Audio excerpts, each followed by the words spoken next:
بسم اللہ الرحمن الرحیم۔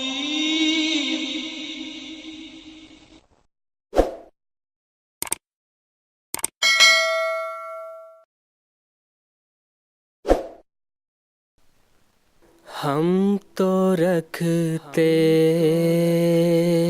ہیں مسلمانوں کا دین، دل سے ہے خدا میں ختم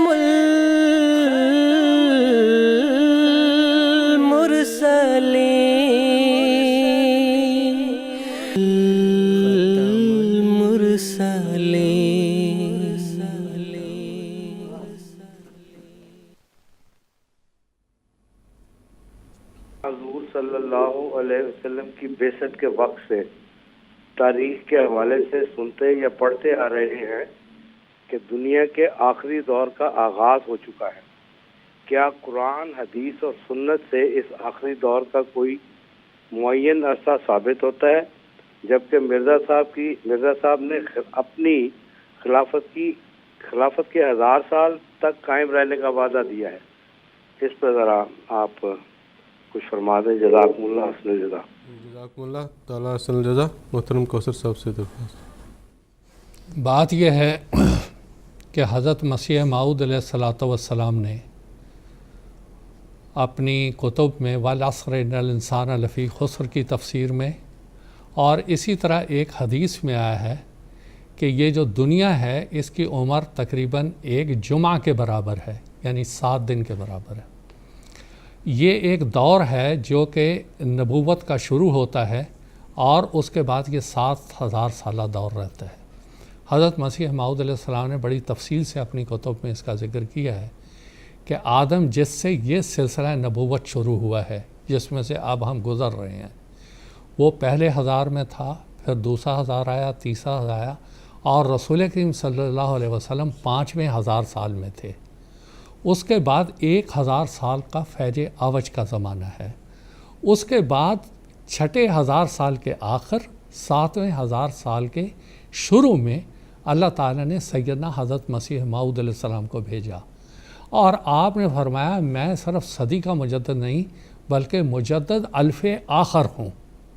میں مجدد الف آخر ہوں۔ 1000 سال جو آخری ہے اس کا میں ہی مجدد ہوں، اب اس کے بعد کوئی نہیں آئے گا۔ مجدد آخر الزماں اسی لیے آپ کو کہا جاتا ہے کہ آپ آخری مجدد ہیں۔ ایک تو اس کا پہلو یہ ہے۔ دوسری بات یہ ہے کہ ایک اہم حدیث ہے جو سارے ہی مسلمان اس کو تسلیم کرتے ہیں۔ رسول کریم صلی اللہ علیہ وسلم نے امت کے بعض احوال بتائے ہیں، یعنی پہلے یہ بتایا تکون نبوتن، کہ نبوت ہوگی ماشاء اللہ، جب تک اللہ چاہے گا۔ رسول کریم صلی اللہ علیہ وسلم کی نبوت جاری رہی، اس کے بعد خلافت کا دور آیا، اس کے بعد حضور نے فرمایا ملکن عادن، ملکن جبرین، کہ جبری بادشاہ ہوں گے اور اس کے بعد ظلم کرنے والے بادشاہ ہوں گے۔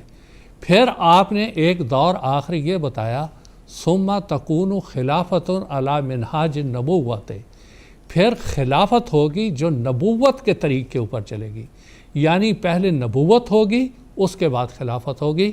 یہ اس ذلی نبوت کی طرف اشارہ ہے، امت میں آنے والے نبی کی طرف اشارہ ہے، جو حضرت مرزا غلام احمد صاحب کے ذریعہ سے پوری ہوئی، اور آپ کے بعد یہ خلافت کا سلسلہ شروع ہوا۔ اور حدیث کے آخر میں یہ لکھا ہے ثم سکت رسول اللہ صلی اللہ علیہ وسلم، اس کے بعد رسول کریم صلی اللہ علیہ وسلم خاموش ہو گئے۔ اگر اس کے بعد بھی امتداد زمانہ کی کوئی گنجائش ہوتی یا کوئی حالت اور زمانہ اور دنیا پہ آنے والی ہوتی تو سیدنا نبی صلی اللہ علیہ وسلم اس کی تفصیل بھی بتاتے۔ تو یہ ہے وہ تقسیم جو زمانے کی ہے، اور اسی کی طرف حضرت مسیح صاحب نے اپنی کتب میں اشارہ کیا، اور یہی حدیث میں آتا ہے، اور یہی والعصر ان الانسان لفی خسر کی تفسیر اور اس کے حروف سے بھی یہ ظاہر ہے۔